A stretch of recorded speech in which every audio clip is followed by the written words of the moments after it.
چند مہینوں کے اندر شعبان کے مہینے میں چلے ہیں، شعبان کے مہینے پہنچے اور ذوالحجہ صرف 2 سے 3 مہینوں کے اندر 150 خطوط پہنچ گئے تو امام حسین رضی اللہ تعالیٰ عنہ نے ایک خط لکھا کہ میں اپنے کزن مسلم بن عقیل رضی اللہ تعالیٰ عنہ کو تمہارے پاس بھیجتا ہوں، یہ میرے نائب ہیں اور میری طرف سے بھیجے جا رہے ہیں، اگر تم نے ان کے ہاتھ پہ بیعت کیا، ان کو تسلیم کر لیا، ان کو مان لیا اور میرے بیعت کے لیے تم تیار ہو گئے، حالات سازگار رہیں، ماحول اچھا رہا تو یہ مجھے لکھ کر کے خبر دیں گے، اور جب یہ مجھے خبر دیں گے تو میں چل کر کے کوفہ آ جاؤں گا۔ انہوں نے خطوط میں یہاں تک یہ باتیں لکھی تھی کہ ہم نے یزید کے گورنر کے پیچھے جمعہ کی نماز پڑھنا چھوڑ دیا ہے، آپ تشریف لے آئیں، ہم اس کو باہر بھگا دیں گے، شہر سے باہر کر دیں گے، شہر بدر کر دیں گے، ہمیں یزید کا کچھ بھی، کوئی بھی سپاہی، کوئی بھی گورنر، کوئی بھی حاکم ہم یہاں نہیں چاہیے، آپ تشریف لے آئیں، پورا شہر آپ کے انتظار میں ہے، آنکھیں بچھائے آپ کا انتظار کر رہا ہے، شہزادے رسول آپ تشریف لے آئیں کوفہ میں، ہم آپ کے ہاتھ پر بیعت کرنا چاہتے ہیں، آپ کو خلیفہ بنانا چاہتے ہیں، آپ کو اپنا امام بنانا چاہتے ہیں۔ تو امام حسین رضی اللہ تعالیٰ عنہ کو جب اس طرح سے دعوت دی گئی تو امام حسین رضی اللہ تعالیٰ عنہ نے یہ طریقہ اختیار فرمایا کہ مسلم بن عقیل کو بھیجا، اور جب آپ نے یہ ارادہ ظاہر فرمایا تو اس وقت مکہ المکرمہ کے اندر بڑے بڑے صحابہ تھے، حضرت عبداللہ ابن عباس رضی اللہ تعالیٰ عنہما حیات سے تھے، حضرت عبداللہ ابن عمر رضی اللہ تعالیٰ عنہما، حضرت ابو سعید خدری رضی اللہ تعالیٰ عنہ، اس طرح سے دیگر حضرت عبداللہ ابن زبیر رضی اللہ تعالیٰ عنہ، ان تمام لوگوں نے امام حسین کو منع کیا کہ آپ نہ جائیں، آپ ان کے غدر کو، ان کی بے وفائی کو اور ان کے دھوکے بازی کو، ان کے فریب کاری کو آپ اچھی طرح سے جانتے ہیں، کس طرح سے انہوں نے دھوکہ دیا ہوا ہے۔ حضرت عبداللہ ابن عباس رضی اللہ تعالیٰ عنہما نے بہت ہی شدت کے ساتھ منع کیا، سب سے زیادہ آپ مصر تھے کہ آپ ہرگز تشریف نہ لے جائیں، اور آپ نے فرمایا کہ آپ پہلے خط لکھیں اور کہیں کہ اگر تم ان دشمنوں کو شہر سے باہر نکال دو، حاکم کو باہر کر دو، گورنر کو شہر سے باہر نکال دو، دشمن سے شہر کو خالی کر دو، پھر میں آنے کے لیے تیار ہوں، اور اگر یہ دشمن کو شہر سے باہر نہیں نکالتے ہیں، اگر گورنر کو شہر سے باہر نہیں نکالتے ہیں، امیر کو شہر سے باہر نہیں نکالتے ہیں تو آپ ہرگز نہ جائیے، کہ اشارہ ہے یا علامت اور سائن ہے کہ آپ کے ساتھ دھوکہ دہی کرنے والے ہیں، آپ کو دھوکہ دینے والے ہیں، آپ کو فریب دینے والے ہیں۔ لیکن ایک بات تھی کہ جب کوئی حق کی طرف بلاتا ہو، جب کوئی صحیح راستے کی جانب بلاتا ہو اور کوئی چاہتا ہو کہ میری ذریعے سے اسے ہدایت حاصل ہو جائے، تو اگر نہ جائے آدمی تو یہ بات صحیح نہیں ہے۔ آپ اندازہ لگائیں کہ اگر حضرت امام حسین رضی اللہ تعالیٰ عنہ کوفہ تشریف نہ لے جاتے اور کل قیامت کے دن جب بارگاہ الہی میں کوفی پیش کیے جاتے ہیں تو کوفی کہتے کہ ہم نے اللہ کے رسول صلی اللہ تعالیٰ علیہ وسلم کے نواسے کو دعوت دی تھی، بلایا تھا، زمین پر اس وقت آپ سے افضل کوئی انسان موجود نہ تھا، آپ سے زیادہ علم والا، حلم والا، اور آپ سے زیادہ سلیم الطبیعت اور آپ سے زیادہ اچھی سوچ والا، اچھے کیریکٹر، کردار اور اخلاق والا انسان دنیا میں موجود نہ تھا۔ ہم نے آپ کو دعوت دی کہ آپ تشریف لے آئیں، ہم آپ کو امام بنانا چاہتے ہیں، آپ کو خلیفہ بنانا چاہتے ہیں، آپ کے پیچھے چلنا چاہتے ہیں، آپ کے پیچھے نمازیں ادا کرنا چاہتے ہیں، آپ کے پیچھے اپنے دین اور دنیا کے معاملات طے کرنا چاہتے ہیں۔ اگر امام حسین رضی اللہ تعالیٰ عنہ نے ان کی بات پر لبیک نہ کہتے، ان کی بات کا جواب نہ دیتے، ان کے خطوط کا جواب نہ دیتے، تو اللہ سبحانہ و تعالیٰ کی بارگاہ میں پھر یہ سوال و جواب ہوتا کہ جب امت نے بلایا تھا، جب مسلمانوں نے آپ کو آواز دی تو ان کی آواز پر آپ نے لبیک کیوں نہ کہا، آپ نے ان کی آواز پر لبیک کیوں نہ کہا، آپ وہاں پہنچے کیوں نہیں، آپ نے ان کا جواب کیوں نہیں دیا جب لوگ آپ کو دعوت دے رہے تھے، آپ کو بلا رہے تھے۔ تو اس وجہ سے امام حسین رضی اللہ تعالیٰ عنہ کے پاس جب اس طرح سے خطوط بھیجے گئے تو حضرت عبداللہ ابن عباس رضی اللہ تعالیٰ عنہ جب یہ شرط رکھی تو حضرت امام حسین نے کہا ٹھیک ہے، میں مسلم بن عقیل کو پہلے بھیجتا ہوں، یہ جا کر کے حالات کا پتہ لگائیں گے اور اس کے بعد مجھے خبر دیں گے، میں پھر روانہ ہوں گا یہاں سے۔ حضرت مسلم بن عقیل رضی اللہ تعالیٰ عنہ جب کوفہ پہنچے ہیں آپ تو پہلے دن ہی کوفیوں نے آپ کے ہاتھ پر بیعت کرنا شروع کیا، اور 18,000 لوگوں نے، ایک روایت کے مطابق 12,000 لوگوں نے ایک دن پہلے دن ہی آپ کے ہاتھ پر بیعت کر لیا۔ تو امام مسلم رضی اللہ تعالیٰ عنہ بہت خوش ہوئے، کہا تو پورا کوفہ، پورا شہر ہمارے ساتھ ہے، اور یہ ہمارے چچا حضرت علی بن ابی طالب رضی اللہ تعالیٰ عنہ کی راجدھانی رہا ہے اور یہ کیپٹل رہا ہے۔ تو امام مسلم رضی اللہ تعالیٰ عنہ نے خط لکھ دیا حضرت امام حسین کو، یہاں کے حالات بہت اچھے ہیں، حالات سازگار ہیں، پورا شہر ہمارے ساتھ ہے، 2 سے 3 دنوں کے اندر 40,000 لوگوں نے میرے ہاتھ پر بیعت کر لیے، میرے پیچھے نماز ادا کرتے ہیں، سب لوگ جو ہے دل سے اور تلوار سے ہمارے ساتھ ہیں، آپ تشریف لے آئے کوفہ۔ یہ بات حضرت امام مسلم رضی اللہ تعالیٰ عنہ نے لکھ کر کہتے ہیں امام حسین رضی اللہ تعالیٰ عنہ کے پاس بھیج دیا، اور اس کے بعد جب یہ اس طرح کے حالات بنے تو اس وقت کوفہ کے گورنر حضرت نعمان بن بشیر رضی اللہ تعالیٰ عنہ تھے. یہ صحابی رسول بھی ہیں. اب ظاہر سی بات ہے صحابی رسول ہے، یہ دست درازی نہیں کر سکتے اہل بیت پر. جناب مسلم کے ساتھ انہوں نے کوئی برا سلوک نہ کیا، یہی وجہ تھی کہ جناب مسلم کے ساتھ پورا شہر موجود تھا. لیکن انہی کوفیوں میں سے چند لوگوں نے یزید کو لکھا کہ اگر یہی گورنر رہیں یہاں کے تو یہ پورا شہر تمہارے ہاتھ سے چلا جائے گا، پورا علاقہ تمہارے ہاتھ سے چلا جائے گا، نہیں بلکہ پوری حکومت تمہاری ختم ہو جائے گی، تمہاری سلطنت مٹ جائے گی. اس لیے اگر تمہیں سلطنت کو بچانا ہے تو کوفہ میں کسی اور کو گورنر بنا کر کے بھیجو. اس کے بعد یزید نے نہایت ظالم سفاک انسان عبید اللہ ابن زیاد کو گورنر بنا کر کے کوفہ بھیجا. عبید اللہ ابن زیاد کو گورنر بنا کر کے کوفہ بھیجا. اور یہ شخص نہایت دھوکے بازی کے ساتھ، فریب کاری کے ساتھ شہر میں داخل ہوا، اور اس دروازے سے داخل ہوا جس دروازے سے حجاز سے لوگ آیا کرتے تھے، مکہ مدینہ سے آیا کرتے تھے. لوگوں کو لگا کہ امام حسین رضی اللہ تعالیٰ عنہ تشریف لے آئے ہیں. لوگ جو ہے نعرے لگاتے، استقبال کرتے، اس کو لے کے گئے. جب گورنر ہاؤس پہنچا تو اس نے نقاب اٹھایا تو لوگوں نے دیکھا کہ عبید اللہ ابن زیاد ہے. اور اس کے بعد عبید اللہ ابن زیاد نے کچھ لوگوں کو رشوت سے توڑا، پیسوں سے توڑا، کچھ لوگوں کو رئیسوں کے ذریعے دھمکی دلوائی، اور اس طرح سے دھمکی دلوائی اور اس طرح سے سفاکی کے ساتھ پیش آیا، اس طرح سے ظلم کیا کہ 40,000 سے زیادہ کا مجمع امام مسلم رضی اللہ تعالیٰ عنہ کے ساتھ تھا. امام مسلم کے ہاتھ پر جنہوں نے بیعت کیا تھا صرف 30 لوگ امام مسلم رضی اللہ تعالیٰ عنہ کے ساتھ بچے، صرف 30 لوگ. سارے کوفی پیٹ دکھا کر کے بھاگ گئے. اور مسجد میں جب 30 لوگوں کی نماز پڑھا کر کے امام مسلم رضی اللہ تعالیٰ عنہ باہر تشریف لے آئے تو آپ نے دیکھا کہ سبھی نماز پڑھ کر کے نکل گئے ہیں. اب امام مسلم رضی اللہ تعالیٰ عنہ تنہا بچے ہیں اس شہر میں، اس غربت میں، اس مسافرت میں، جو اپنے وطن سے دور ہیں. اب کوئی سہارا نہیں ہے. حضرت مسلم بن عقیل رضی اللہ تعالیٰ عنہ بہت پریشان ہوتے ہیں. پناہ لینے کے لیے ایک ہانی بن عروہ نام کا ایک کمزور مسلمان تو گھر تشریف لے آتے ہیں. وہ پناہ دے دیتا ہے کہ اہل بیت سے ہے. اور اس کے بعد جیسے ہی عبید اللہ ابن زیاد کو خبر ملتی ہے سپاہیوں کو بھیج دیتا ہے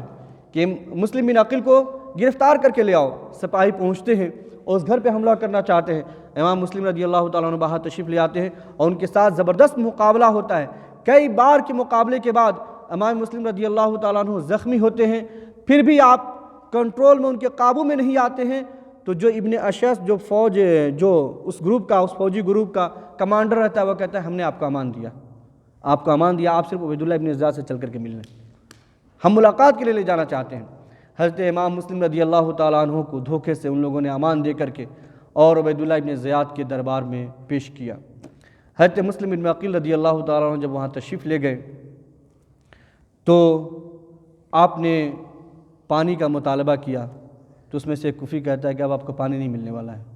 اب تو آپ پانی چکھ بھی نہ سکیں گے. لیکن ایک شخص اٹھتا ہے اور پانی کا پیالہ آپ کو دیتا ہے. آپ پانی پینا چاہتے ہیں لیکن چہرہ اتنا زخمی ہو چکا ہے کہ جیسے پانی کو اپنے ہونٹ کے پاس لے جاتے ہیں پورا پانی خون سے بھر جاتا ہے. 2 بار 3 بار کوشش کی لیکن آپ پانی پی نہ سکیں. اس کے بعد عبید اللہ ابن زیاد کے دربار میں آپ کو پیش کیا جاتا ہے اور امام مسلم رضی اللہ تعالیٰ عنہ کے ساتھ وہ بحث کرتا ہے، کافی کچھ باتیں کرتا ہے. لیکن امام مسلم رضی اللہ تعالیٰ عنہ فرماتے ہیں کہ ہم یزید کے ہاتھ پر بیعت نہیں کرنے والے ہیں. وہ بار بار یزید کی بیعت کا مطالبہ کرتا، امام مسلم رضی اللہ تعالیٰ عنہ انکار کرتے رہے. اور جب اس نے کہا کہ شہید ہونے کے لیے تیار ہو جاؤ، قتل ہونے کے لیے تیار ہو جاؤ، تو امام مسلم رضی اللہ تعالیٰ عنہ فرمایا کہ میری چند وصیتیں ہیں جسے تم پوری کر دو، اس کے بعد میرا کوئی سروکار نہیں ہے اگر میں شہید بھی ہو گیا تو. 3 وصیتیں آپ نے کی، 3 وصیتیں تھیں. اور وہاں پر عمرو ابن سعد موجود تھا. یہ عمرو بن سعد ابن ابی وقاص رضی اللہ تعالیٰ عنہ کا بیٹا ہے عمرو. آپ دیکھیں سعد ابن ابی وقاص رضی اللہ تعالیٰ عنہ وہ صحابی رسول ہے جو جنگ احد میں جب مسلمانوں سے پر دوبارہ سے حملہ ہوا اور اللہ کے رسول صلی اللہ تعالی وسلم کو گھیرے میں لے کر کے جو لوگ کھڑے تھے ان میں سعد ابن ابی وقاص رضی اللہ تعالیٰ عنہ موجود تھے. اور بڑے اچھے نشانے باز تھے، بڑے اچھے تیر انداز تھے. اللہ کے رسول صلی اللہ تعالی وسلم ان کو تیر اٹھا کے دیتے، کہتے ارمی بہا یا سعد فداک ابی و امی. سعد تو تیر چلا، میرے ماں باپ تیرے پہ قربان. سعد تو تیر چلا، میرے ماں باپ تجھ پر فدا. اللہ کے رسول صلی اللہ تعالی وسلم ایک تیر اٹھا کر کے دیتے اور یہ جملہ بار بار ارشاد فرماتے سعد ابن ابی وقاص رضی اللہ تعالیٰ عنہ کو. ان کا بیٹا عمرو بن سعد جس نے کربلا کے میدان میں اس لشکر کی کمانڈری کی، جو کمانڈر ان چیف رہا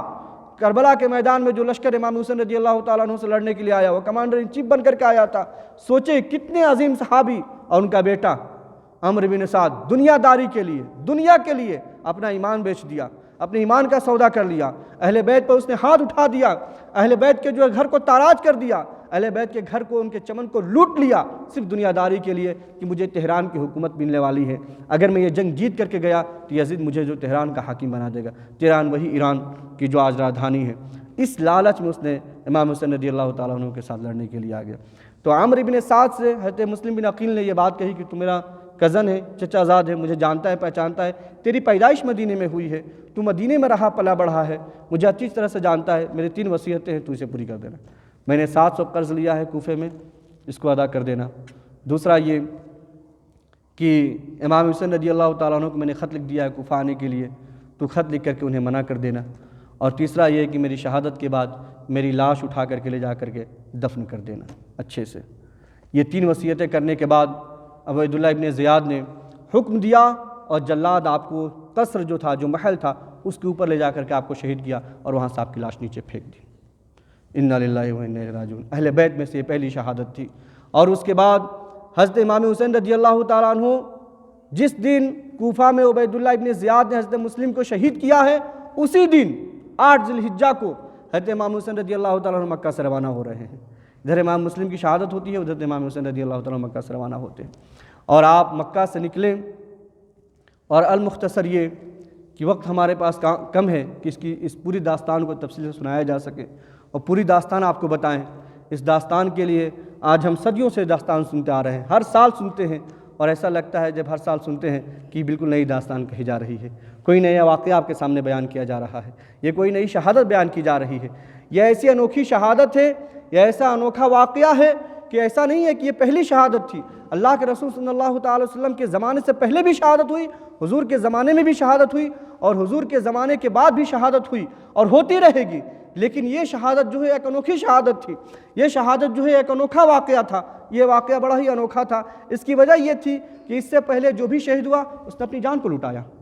اپنی گردن لے جا کر کے اللہ کی راہ میں دی، اپنی جان کو کٹایا۔ لیکن امام حسین رضی اللہ تعالیٰ عنہ وہ شہید ہیں جنہوں نے نہ صرف اپنی جان لٹائی، اپنی گردن کو کٹائی، بلکہ آپ نے ہر رشتے کو کربلا کے میدان میں قربان کیا ہے۔ آپ ماموں کی حیثیت سے بھانجے کو قربان کیا، آپ نے چچا کی حیثیت سے بھتیجے کو قربان کیا ہے، باپ کی حیثیت سے بیٹے کو قربان کیا ہے۔ ایسا کوئی رشتہ نہیں ہے جو امام حسین رضی اللہ تعالیٰ عنہ نے اللہ کی بارگاہ میں پیش نہ کیا ہو، اللہ کی راہ میں اس رشتے کی قربانی نہ دی ہو۔ اسی وجہ سے یہ شہادت اتنا انوکھا ہے، اور یہ شہادت اس کی اتنا بیان کیا جاتا ہے، اور اسی وجہ سے یہ شہادت جو ہے ہمیشہ ہمیشہ کے لیے قیامت تک کے لیے اللہ سبحانہ و تعالیٰ نے زندہ و تابندہ کر دیا۔ اس کی وجہ یہی ہے، اللہ نے فرمایا وَلَنَبْلُوَنَّكُم بِشَيْءٍ مِّنَ الْخَوْفِ وَالْجُوعِ وَنَقْصٍ مِّنَ الْأَمْوَالِ وَالْأَنفُسِ وَالثَّمَرَاتِ۔ اللہ تبارک و تعالیٰ تمہیں بھوک سے، پیاس سے، تمہارے مال کا کم کر کے، تمہاری جان سے، ہر طرح سے اللہ تبارک و تعالیٰ تمہیں آزمائے گا، اور جب اس آزمائش میں کھڑے اترو گے تو اللہ تبارک و تعالیٰ کی جانب سے تمہارے لیے بشارت ہے کہ اللہ تبارک و تعالیٰ تمہیں جنت میں داخل فرمائے گا۔ آپ دیکھیں اس آیت کی روشنی میں کوئی بھی ایسا امتحان نہیں ہے، کوئی بھی ایسی قربانی نہیں ہے، کوئی بھی ایسی آزمائش نہیں ہے جو امام حسین رضی اللہ تعالیٰ عنہ نے نہ دی ہو، اور جس آزمائش میں آپ کامیاب نہ ہوئے ہوں، بھوکے بھی رہے، پیاسے بھی رہے، اپنے وطن کو بھی چھوڑا، اپنے گھر کو بھی لٹایا، اپنی جان بھی قربان کر دی۔ تمام آزمائشوں میں، تمام امتحانوں میں، تمام ٹیسٹ میں اللہ سبحانہ و تعالیٰ کے راستے میں کامیاب و کامران ہو کر کے باہر تشریف لے آئے، تو اللہ تبارک و تعالیٰ نے پھر آپ کے نام کو، آپ کے واقعے کو اور آپ کے نقوش کو قیامت تک کے لیے زندہ و تابندہ کر دیا۔ اور 2 محرم الحرام کو آپ کربلا پہنچے ہیں، اور 9 محرم الحرام جب آیا ہے، 1 ہفتے ڈسکشن ہوتا رہا، گفتگو ہوتی رہی، بات چیت ہوتی رہی کہ یہ مسئلہ حل ہو جائے، لیکن یہ مسئلہ حل ہونے کو نہ آیا۔ اور 9 کی رات آتی ہے، 9 کی جب رات آئی ہے، امام حسین رضی اللہ تعالیٰ عنہ کو معلوم ہے کہ یہ رات آخری رات ہے، یہ رات آخری رات ہے، کیونکہ ایسا نہیں ہے کہ امام حسین رضی اللہ تعالیٰ عنہ کو یہ بات معلوم نہ تھی کہ میری شہادت ہونے والی ہے، میری شہادت ہونے والی ہے۔ آپ کی شہادت بچپنے سے مشہور تھی، اللہ کے رسول صلی اللہ علیہ وسلم بچپن میں ہی بیان فرما دیا تھا کہ میرا یہ بیٹا جو ہے عراق کی سرزمین پر شہید ہونے والا ہے۔ نشانی کے طور پر حضرت ام سلمہ رضی اللہ تعالی عنہ کو آپ نے ایک شیشی میں مٹی کر کے دی تھی، ام سلمہ اسے رکھو، جس دن یہ مٹی خون ہو جائے سمجھ جانا کہ میرا بیٹا کربلا میں شہید ہو چکا ہے۔ اور حضرت علی رضی اللہ تعالیٰ عنہ جب جنگ صفین کے موقع پر جا رہے تھے تو آپ جب کربلا میں پہنچے تو لوگوں سے پوچھا یہ کون سی جگہ ہے؟ لوگوں نے بتایا کربلا ہے، تو آپ رونے لگے۔ فرمایا کہ میں نے اللہ کے رسول صلی اللہ علیہ وسلم سے سنا ہے، جبریل امین نے آ کر کے آپ کو بتایا کہ امام حسین میرا بیٹا اسی کربلا میں اسی جگہ پر آ کر شہید ہونے والا ہے۔ اور ایک روایت میں تو مولائے کائنات نے یہ بتا دی کہ اہل بیت کے سواری یہاں بیٹھیں گے، کجاوے یہاں اتار کر رکھے جائیں گے، خیمہ یہاں لگایا جائے گا، لوگوں کی لاشیں یہاں رکھی جائیں گی، اور امام حسین اور آپ کے شہداء اور رفقاء اور اہل بیت پر یہاں پر حملہ کیا جائے گا، یہاں پر اٹیک کیا جائے گا۔ یہ ساری باتیں سیدنا علی بن ابی طالب رضی اللہ تعالیٰ عنہ کو پہلے سے معلوم تھی، تو آپ کی شہادت کی پہلے سے شہرت تھی۔ امام حسین رضی اللہ تعالیٰ عنہ کو بھی یہ بات معلوم تھی۔ جب آخری رات آئی ہے، پورا قافلہ، پورا گھرانہ اللہ کے رسول صلی اللہ تعالیٰ وسلم کے خیمے میں موجود ہے۔ امام حسین رضی اللہ تعالیٰ عنہ فرماتے ہیں دیا بجھا دو، روشنی گل کر دو، اور فرماتے ہیں میرے اعوان و انصار، میرے ساتھیوں، میرے دوستوں، میرے گھر والوں، سب جانتے ہو کہ یہ ہماری زندگی کی آخری رات ہے، کیونکہ حملہ آج ہی ہونے والا تھا لیکن ایک رات کی مہلت ہمیں ملی ہوئی ہے۔ تو آپ میں سے جو بھی یہاں سے روانہ ہونا چاہتا ہے، واپس جانا چاہتا ہے، پلٹنا چاہتا ہے، تو اس اندھیرے میں پلٹ جائے، واپس چلا جائے، مجھے اس سے کوئی شکایت نہیں ہے، میں اپنے نانا کی بارگاہ میں بھی کوئی شکایت نہ کروں گا۔ تم یہاں سے پلٹ جاؤ، تم یہاں سے واپس چلے جاؤ، میرے گھر کے لوگوں میں سے بھی ایک ایک آدمی کو ہاتھ پکڑو، ان کو لے کے جاؤ اور اللہ تبارک و تعالیٰ کی زمین میں پھیل جاؤ جب تک کہ یہ حالات اور ماحول اچھے نہ ہو جاتے ہیں۔ اور آپ نے خوب نصیحت کی، لوگوں کو حکم دیا، لیکن کوئی بھی وہاں سے سرکنے کے لیے تیار نہ ہوا، کوئی بھی وہاں سے نکلا نہیں، بلکہ مسلم بن اوسجہ رضی اللہ تعالیٰ عنہ کھڑے ہوئے اور عرض کیا امام آپ کے بغیر ہماری زندگی ہی کیا زندگی ہے؟ 70 بار اگر ہمیں قتل کیا جائے اور ہمیں جلا کر کے ہماری راہ کو ہواؤں میں اڑا دیا جائے، پھر بھی ہم آپ کے قدموں سے جدا نہیں ہونے والے ہیں، پھر بھی ہم آپ کو اکیلے اور تنہا چھوڑ کے جانے والے نہیں ہیں۔ اور تمام جو آپ کے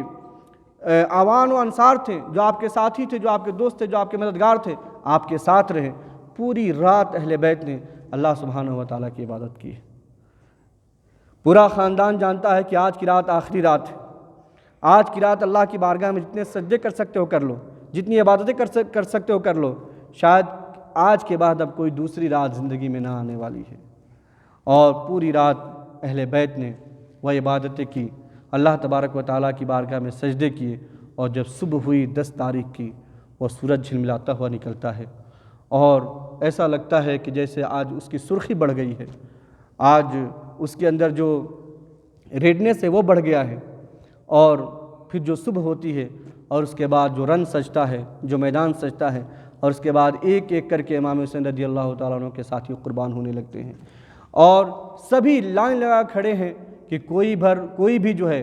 وہ خیمے پر حملہ نہ کرنے پائے، امام حسین رضی اللہ تعالیٰ عنہ تک نہ پہنچنے پائے، اور آپ کے ایک ایک ساتھی قربان ہو جاتے ہیں۔ اب باری آتی ہے خاندان رسول کی۔ سب سے پہلے حضرت علی اکبر رضی اللہ تعالیٰ عنہ جو امام حسین رضی اللہ تعالیٰ عنہ کے شہزادے ہیں، آپ جنگ کے لیے تشریف لے جاتے ہیں میدان میں۔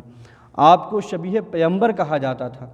آپ کا پورا چہرہ اللہ کے رسول صلی اللہ تعالی وسلم سے ملتا جلتا تھا۔ آپ کی عمر مشکل سے 18 سے 19 سال تھی، اور آپ میدان جنگ میں جاتے ہیں، اور اس کے بعد جب آپ کی تلوار چمکتی ہے اور جب دشمن پر ٹوٹتے ہیں آپ تو کشتے کے پشتے لگا دیتے ہیں۔ دشمن ادھر سے آتا ہے تو ادھر بھاگتا ہے، جب آپ ادھر سے جاتے ہیں تو دشمن ادھر بھاگتا ہے۔ کسی کی ہمت نہیں ہوتی ہے کہ امام علی اکبر رضی اللہ تعالیٰ عنہ کا سامنے سے آ کر کے مقابلہ کر سکے، سامنے سے آ کر کے آپ کی تلوار کو روک سکے۔ امام علی اکبر رضی اللہ تعالیٰ عنہ اس طرح سے مقابلہ کرتے رہتے ہیں، پھر آپ دشمن سے باہر نکل کر کے امام حسین رضی اللہ تعالیٰ عنہ کے پاس آتے ہیں، اور پھر اپنے والد سے مل کر کے دوبارہ رن میں تشریف لے جاتے ہیں۔ اور اس طرح سے امام علی اکبر رضی اللہ تعالیٰ عنہ نے جنگ کی کہ پورا یزیدی لشکر ایک بار ٹوٹ پڑا اور کہا کہ جب تک مل کر کے ہم ان سے نہ لڑیں گے ہم ان سے مقابلہ نہیں کر سکتے ہیں، ہم ان سے جیت نہیں سکتے ہیں، ہم ان کو مات نہیں دے سکتے ہیں، ہم انہیں ہرا نہیں سکتے ہیں، ہم انہیں کنٹرول نہیں کر سکتے ہیں۔ اور پھر پورا ایک گروپ جو ہے حضرت علی اکبر رضی اللہ تعالیٰ عنہ پر ٹوٹ پڑتا ہے، اور تلواروں سے، نیزوں سے اور تیروں کی بارش کر دی جاتی ہے آپ کے جسموں پر، اور آپ اپنے والد گرامی کو آواز دیتے ہیں اور گھوڑے سے نیچے آتے ہیں۔ امام حسین رضی اللہ تعالیٰ عنہ اپنی جوان بیٹے کی لاش اٹھا کر کے ہاتھوں سے خیمے میں لے آتے ہیں۔ اب دیکھیے آپ کے گھر میں آپ کا بیٹا اگر بیمار ہو جائے نا، پھر دیکھیے آپ کی حالت کیا ہوتی ہے۔ آپ ڈاکٹر کے پاس لے کے جائیں اور ڈاکٹر کہہ دے کہ اس کی دوا نہیں ہے، اس کا علاج نہیں ہے، وہ جواب دے دے، پھر آپ دیکھیں اپنی بے چینی کو محسوس کریں، اس حالات کو محسوس کریں جب اس طرح کے حالات بن جاتے ہیں۔ ہم تو واقعی سنتے ہیں، ہمیں اس کا احساس نہیں ہے، ہم نے کبھی اس طرح سے جھیلا نہیں ہے، ہم نے اپنی زندگی میں کوئی جہاد یا جنگ نہیں کی ہے، ہم نے کہیں کسی جنگ میں ہم نے شرکت نہیں کی ہے، ہمیں اس حالات کا احساس نہیں ہے۔ حضرت امام حسین رضی اللہ تعالیٰ عنہ اپنے شہزادے کو اٹھا کر کے خیمے میں لے آتے ہیں، حضرت قاسم آپ کے بھتیجے ہیں، تشریف لے جاتے ہیں، یوں ہی جنگ ہوتی ہے، اور یہ جنگ ایسی تھی کہ ان بہادروں سے کسی کے اکیلے لڑنے کی تو ہمت نہ ہوتی، جب بھی آتے سب گروپ بنا کر کے آتے، سب ایک بارگی آتے اور ان پر حملہ کرتے، اور پھر ایک ایک کر کے شہید ہوتے۔ امام حسین رضی اللہ تعالیٰ عنہ سب کی لاشیں اٹھا کر کے خیمے میں لے آتے، اور اب لاشوں میں جہاں زندے لوگ موجود تھے پورا خیمہ جو ہے لاشوں سے بھر چکا ہے، پورا خیمہ لاشوں سے بھر چکا ہے، اور اب آپ کا آخری چھوٹا بیٹا حضرت علی اصغر ہیں جن کا نام عبداللہ تھا، امام حسین رضی اللہ تعالیٰ عنہ ان کو لے کر کے میدان کربلا میں نکلتے ہیں، تو ایک تیر یزیدی لشکر کی جانب سے چلایا جاتا ہے، وہ ایسا تیر جن تیروں سے جانوروں کا شکار کیا جاتا ہے، وہ تیر آتا ہے اور حضرت علی اصغر رضی اللہ تعالیٰ عنہ کو حلقوم پہ لگتا ہے اور اس سے خون کے پھوارے نکل پڑتے ہیں۔ امام حسین رضی اللہ تعالیٰ عنہ اپنے چلو کو خون سے بڑھتے ہیں اور زمین پر گراتے ہیں اور اللہ سے کہتے ہیں اللہ حسین کی اس قربانی کو بھی قبول فرما لے۔ جب پورا کنبہ شہید ہو جاتا ہے، اب اکیلے سیدنا امام حسین رضی اللہ تعالیٰ عنہ بچے ہیں۔ جب ہر کوئی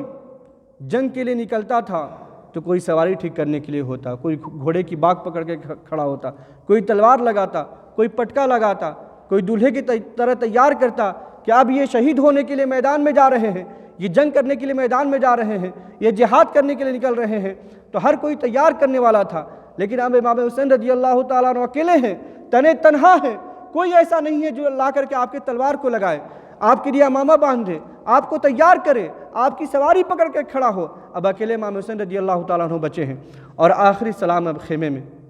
جب آپ خیمے میں آتے ہیں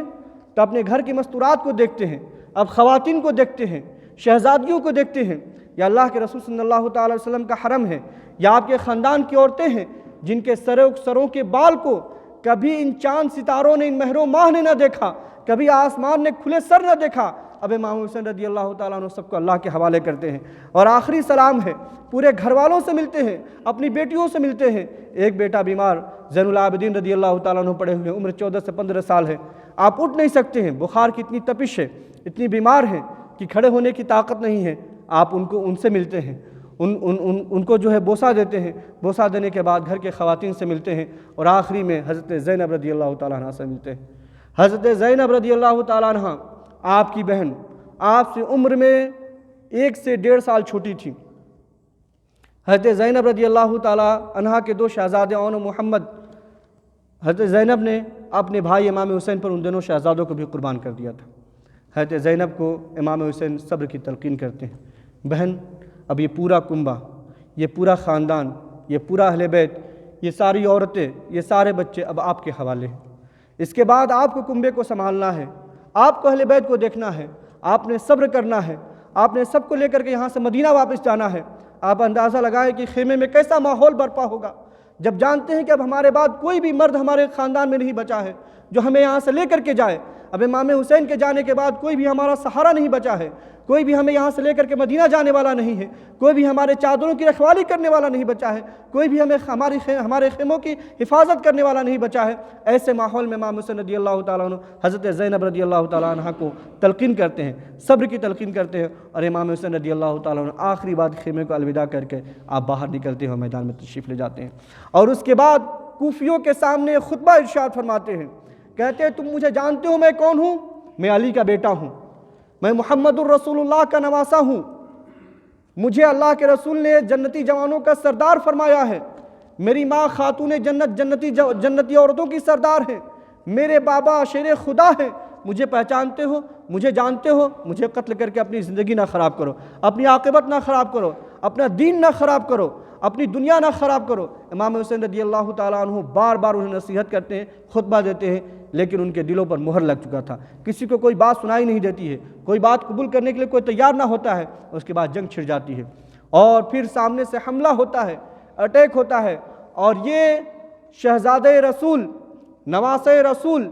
وہ شجاعت و بہادری کے جوہر دکھاتے ہیں، ایسا لڑتے ہیں کہ لگتا ہے کہ آپ کی تلوار میں جو ہے سورج اتر آیا ہے، ایسی بجلی چمکتی ہے کہ سامنے جو آتا ہے وہ مولی گاجر کی طرح کاٹ کر کے رکھ دیا جاتا ہے۔ جب آپ دائیں سائڈ جاتے ہیں تو لوگ بھاگ کر کے بائیں سائڈ جاتے ہیں، جب آپ بائیں سائڈ سے حملہ کرتے ہیں تو لوگ نکل کر کے دائیں سائڈ جاتے ہیں۔ اس طرح سے کافی دیر تک جو ہے آپ جنگ لڑتے رہے، تب جا کر کے عمرو بن سعد کی جانب سے اعلان کیا گیا کہ مل کر کے امام حسین پر حملہ کرو، ایک بارگی حملہ کرو، اور سارے کفار، سارے لشکر، یزیدی لشکر، یہ سارے یزیدی لشکر مل کر کے امام حسین رضی اللہ تعالیٰ عنہ پر ایک بارگی حملہ کرتے ہیں، اور اس کے بعد یہ چاند جو ہے گہن میں آ جاتا ہے، اور امام حسین رضی اللہ تعالیٰ عنہ کا جسم مبارک تیروں سے، تلواروں سے چھلنی ہو جاتا ہے، نیزوں سے چھلنی ہو جاتا ہے، اور اس کے بعد آپ گھوڑے سے نیچے تشریف لے آتے ہیں۔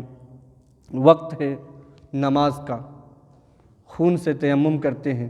اسی کربلا کی مٹی پر، اور پہلا سجدہ کرتے ہیں کہ شمر بن ذی الجوشن نے آپ کی گردن آپ کے جسم مبارک سے الگ کر دیتا ہے۔ انا للہ و انا الیہ راجعون۔ جب آپ کا جسم مبارک بعد میں دیکھا گیا تو تقریباً 33 زخم نیزے کے، 34 زخم تلواروں کے، اور 122 سے زیادہ تیریں جو ہیں آپ کے جسم میں ماری گئی تھی، جس کے سوراخ آپ کے کپڑے میں موجود تھے۔ اور اس طرح سے امام حسین رضی اللہ تعالیٰ عنہ کی شہادت ہو جاتی ہے۔ اور شہادت کے بعد ایک عجیب منظر ہے، ایک ایسا منظر کہ ساری لاشیں اہل بیت کی اسی میدان کرب و بلا میں بکھری ہوئی ہیں، خیموں میں آگ لگا دیا جاتا ہے، جو گھر کی عورتیں ان کی چادریں چھین لی جاتی ہیں، سب کے زیورات کو لوٹ لیا جاتا ہے، کسی کے کانوں میں کوئی زیور باقی نہیں بچتا ہے۔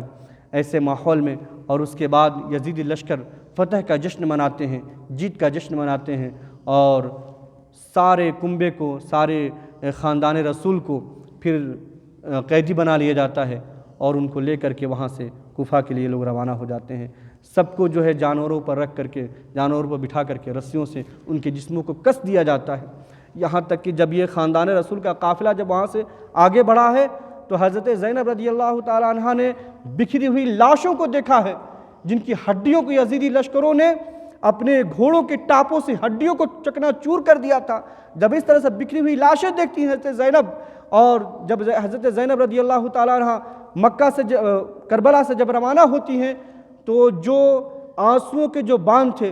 جو صبر کا ایک باندھ تھا، وہ ٹوٹ پڑتا ہے، اور پھر حضور علیہ الصلوۃ کے روضے کی جانب منہ کر کے، مدینہ المنورہ کی جانب منہ کر کے کہتے ہیں، یا رسول اللہ، اپنے شہزادوں کی خبر لیجئے، ان کے جسموں سے کپڑے اٹھا لیے گئے ہیں، ان کے جسموں سے کپڑے ہٹا دیے گئے ہیں، ان کی ہڈیاں چکنا چور کر دی گئی ہیں، آج آپ کے شہزادوں کے جسم اس میدان کرب و بلا میں بکھرا پڑا ہے جہاں گرد و غبار نے اپنی چادر ڈال دی ہے۔ یا رسول اللہ کر کے اپنے شہزادوں کی، اپنے بچوں کی خبر لیجئے، اپنے گھر والوں کی خبر لیجئے۔ اور اس طرح سے آپ روتے بلکتے ہوئے یہ لوٹا ہوا قافلہ اہل بیت کا کربلا سے روانہ ہو جاتا ہے، اور یہ کربلا سے روانہ ہو کر کے کوفہ، اور کوفہ سے پھر دمشق یعنی سیریا جاتا ہے، اور پھر سیریا سے یہ لوٹا پیٹا قافلہ مدینہ منورہ پہنچتا ہے۔ انشاءاللہ جو مابعد کربلا ہے کہ اس کے بعد ان یزیدی کتوں کے ساتھ، ان یزیدیوں کے ساتھ کیسا سلوک ہوا، ان کے ساتھ کیا سلوک کیا گیا، اللہ تبارک و تعالیٰ نے کیسا انتقام لیا، تفصیل سے میں آپ کو انشاءاللہ جمعے میں بتاؤں گا۔ لیکن اتنا جانے کہ صرف 2 سال کے بعد یہ سارے یزیدی ایک ایک کر کے قتل کیے گئے، اور گھروں سے ڈھونڈ ڈھونڈ کر کے، وہ چاہے سپاہی ہو، چاہے حاکم ہو، چاہے گورنر ہو، کسی کو بھی نہ چھوڑا گیا۔ اللہ تبارک و تعالیٰ نے ایسے لوگوں کو کھڑا کیا کہ ان لوگوں نے ان میں سے ایک ایک کو چن کر کے ان کی گردنیں اڑا دی، ان کو قتل کر دیا، ان کے گھروں کو تباہ و برباد کر دیا، ان کی ساری حکومت، ساری دولت، اور جو کچھ ان کا نشہ تھا، اور جو دولت کا نشہ تھا، جو پوسٹ کا نشہ تھا، اللہ تبارک و تعالیٰ نے وہ سارا نشہ اتار دیا۔ ان کا وجود جو ہے پوری دنیا سے صرف 2 سال کے اندر ختم ہو گیا، اور تیسرے سال میں یزید بھی ختم ہو گیا، تیسرے سال میں یزید بھی ختم ہو گیا، وہ بھی مر گیا، اس کی حکومت بھی ختم ہو گئی۔ آج دیکھیں کہ یزید کے اتنے بچے تھے، ایک روایت کے مطابق 14 بچے تھے اس کے، 14 لڑکے، آج اس کی نسل میں کوئی باقی بچا ہے؟ کہیں یزید کا کوئی لڑکا دکھائی دیتا ہے اس کی نسل سے؟ کوئی بھی۔ اور امام حسین رضی اللہ تعالیٰ عنہ کا ایک شہزادہ بچا، زین العابدین۔ آج پوری دنیا میں چلے جائیے، شہزادہ رسول آپ کو دکھ جائیں گے، سادات آپ کو دکھ جائیں گے، خاندان رسول کے لوگ آپ کو دکھ جائیں گے۔ اللہ تبارک و تعالیٰ نے یزید کی پوری نسل کو ختم فرما دیا، اور امام حسین رضی اللہ تعالیٰ عنہ کا پورا گھر لٹ جانے کے بعد بھی پوری دنیا میں آج سادات موجود ہے، اور پوری دنیا میں آپ کی اولاد اور آپ کے لوگ جو ہے پائے جاتے ہیں۔ یہ اللہ تبارک و تعالیٰ کی جانب سے کامیابی کی سند ہے، کامیابی کی دلیل ہے۔ اللہ تبارک و تعالیٰ ہم سب کو امام حسین رضی اللہ تعالیٰ عنہ کے نقش قدم پہ چلنے کی توفیق عطا فرمائے، ان کی شجاعت بہادری سے ہمیں حصہ عطا فرمائے، اور ان کے توکل اور صبر سے ہمیں حصہ عطا فرمائے۔ تمام لوگ ایک بار سورۃ الفاتحہ 3 بار